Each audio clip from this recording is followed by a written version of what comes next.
I was standing in the middle of a vast, cracked plain of limestone. Grey clouds pressed low overhead, the air sharp and damp. Under my feet, deep fissures split the rock into uneven slabs, as if the earth had been fractured in some ancient catastrophe. In the distance, the outline of a stone burial chamber broke the horizon. The Burren, in the west of Ireland. An otherworldly place, like the surface of the moon, only haunted by thousands of forgotten souls. I didn't know it yet, but that landscape was about to take over years of my creative life.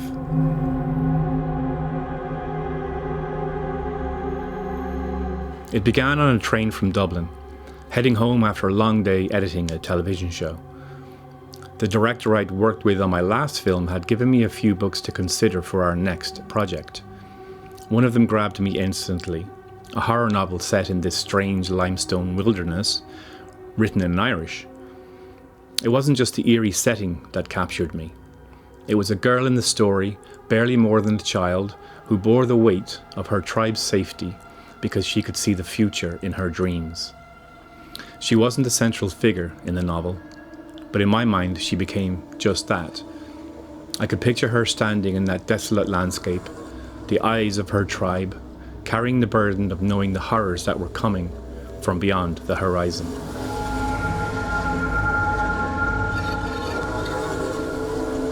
I tracked down the author, who lived in the heart of where the book was set. He was warm and generous, and for a nominal fee, he offered me the rights to adapt his novel. Years earlier, a big American production company had paid him well to option it, but in 5 years, they had done nothing with it. He had used the money to build a writing centre behind his house, and he felt the book had already rewarded him enough. Now he was giving me full creative freedom to make it my own. It was an extraordinary act of trust, and I felt I owed him a great film in return.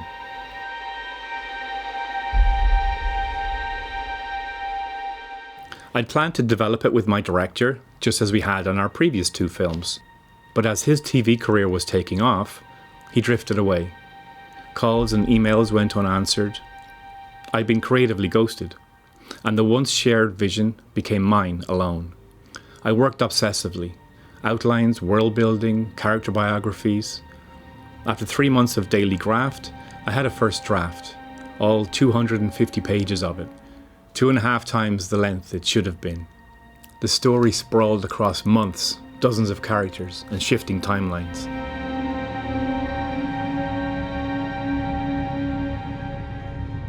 When I moved to Los Angeles a few months later, I cut it down to 100 pages, something I could actually hand to people. And I did.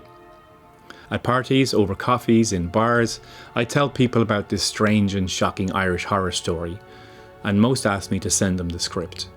Some loved it, and everyone had notes. And every time I got feedback, I would start over from scratch again. The main character changed, the villain changed, the time period changed. One version was grounded in grim realism. Another leaned into the supernatural atmosphere of the Burren. I was chasing a moving target, and every draft seemed to move it further away.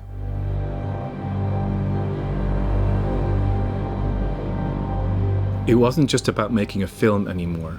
It was about repaying the faith of someone who had trusted me with his work. That kind of pressure can be dangerous. You start shaping the project around other people's expectations, and you lose track of your own vision.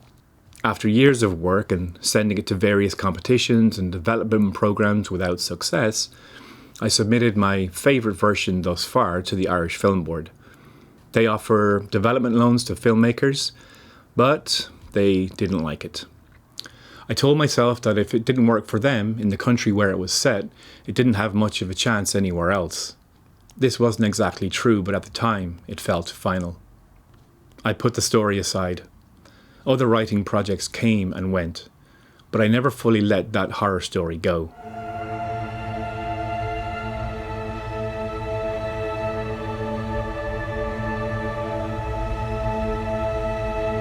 The book is called Terror on the Burren, and even now I can still see that girl in my head, the seer, watching the horizon for what's coming.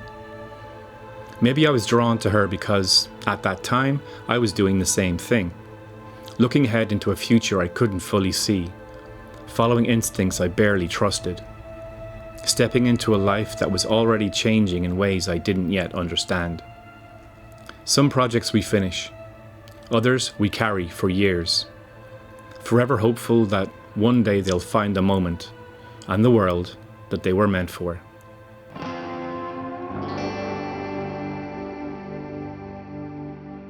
Over to you. What's the project you've never let go of? Do you remember what first drew you to it? And is it still the story that you want to tell? Let me know in the comments below.